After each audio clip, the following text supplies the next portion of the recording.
Je trouve qu'on nie beaucoup ce qui est en train d'arriver à notre société. Et ce qui arrive à notre société, c'est quoi?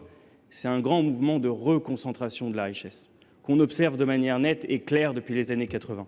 Et la manière d'éviter la reconcentration de la richesse, c'est l'impôt. Il a un nom, c'est l'impôt. Et la politique que vous menez, c'est une politique de lutte contre les classes moyennes. Parce qu'en fait, la reconcentration de la richesse, elle ne se fait pas au détriment d'autres personnes que celles des classes moyennes. Donc ce que vous êtes en train de faire, c'est de scier ce qui est en train de se passer dans la société. On a des classes moyennes qui aujourd'hui s'évaporent. On a un patrimoine médian de la société française qui est à 50 000 euros.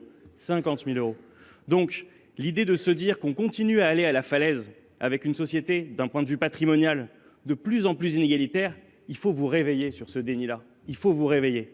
Et ensuite, l'argument économique, parce qu'il faut venir sur les arguments économiques. On dit tous les matins qu'il y a trop d'épargne dans la société française. S'il y a trop d'épargne, ça veut dire qu'en avoir encore plus avec des ISF, ça ne sert à rien. Et puis la vie, c'est des choix publics. Si l'ISF, demain, il rapporte 5 milliards d'euros, 5 milliards d'euros, c'est exactement le montant de la mission écologie. On préfère donc épargner quelques dizaines de milliers de contribuables plutôt que souvenir l'avenir de nos gosses. C'est ça qui est en train de se passer dans cet hémicycle. Et donc je trouve ça grave. J'entends en plus que monsieur le ministre est à droite de la droite sénatoriale, ce qui m'inquiète encore plus, puisqu'il y a des amendements qui essaient de trouver des compromis sur l'épargne improductive.